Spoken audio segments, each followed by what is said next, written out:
Hey everyone, this is Ken of Lion City Maker, and today I'm going to talk about a little attachment I made to mount a smartphone onto a tripod.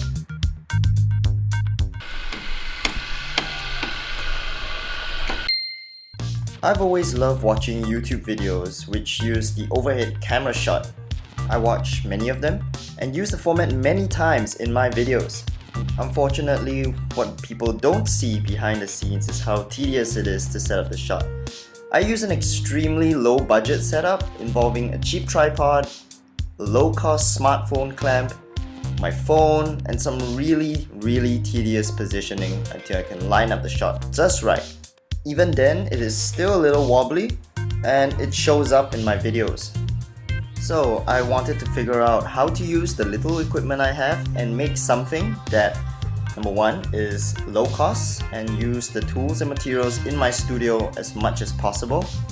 Number two, it's portable and can let me shoot overhead videos anywhere I want. And number three, it is quick to set up and shouldn't take up too much space since I don't have much of it anyway. After a few weeks, I finally figured out to use this 3D printed block attachment, and for those of you who just want to see how it works, you can click towards near the end of this video. For the rest of you, here's how I came up with it. I went online and found quite a few really expensive ways the professionals have solved the problem with. The DIY community has some really cool ideas as well, and for a while I was thinking if I should follow suit and have a similar setup made.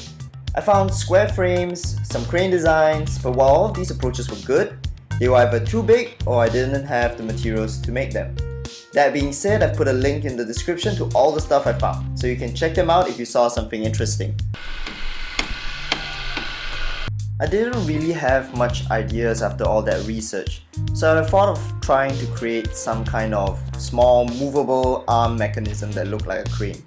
I had no clue about the physics behind it, but I thought I'd try out the design anyway, since I did have a bunch of wood lying around. Before cutting up wood, I made a mock-up using styrofoam, and it seemed to work really well.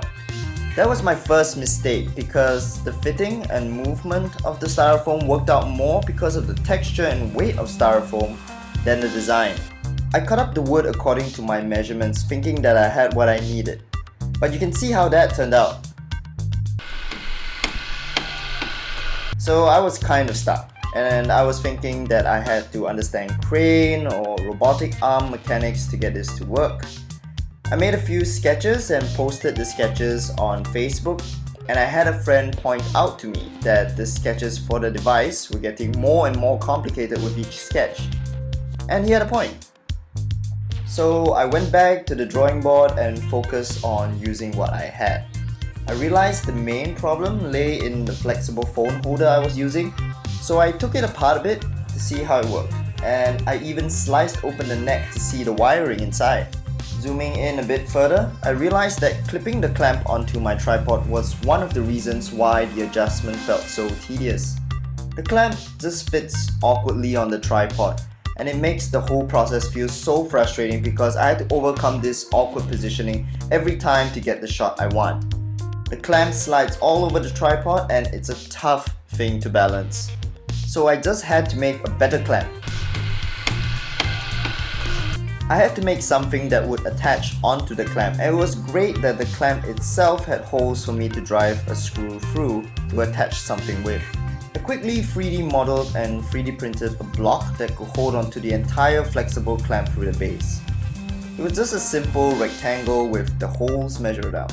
Testing this part wasn't tough, but it did take a lot of time as each print took about 3 to 5 hours total. And some prints didn't even turn out right.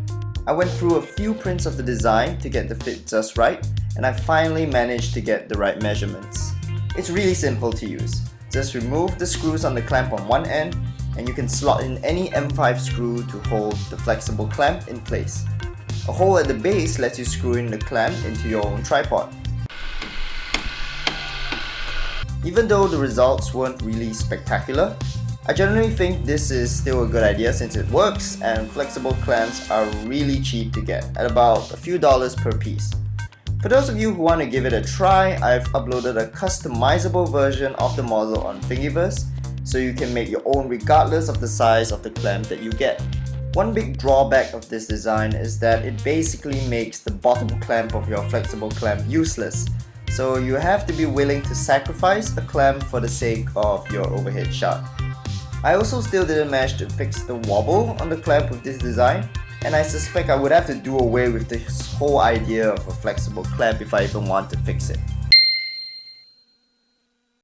Looking back at this, I really wish I thought of zooming in on the problem a bit better, a bit sooner, since I wouldn't have to spend so much time learning how to make a crane or failing to make a crane. Learning how to use OpenSCAD to code a 3D model for my design was pretty challenging, but I'm also glad that tools these days are easy enough for even someone like me to figure it out in a day or so to make a model for you guys. So nevertheless, I hope you found this a worthwhile problem to solve, and this is Ken. I'll see you again in the Lion City.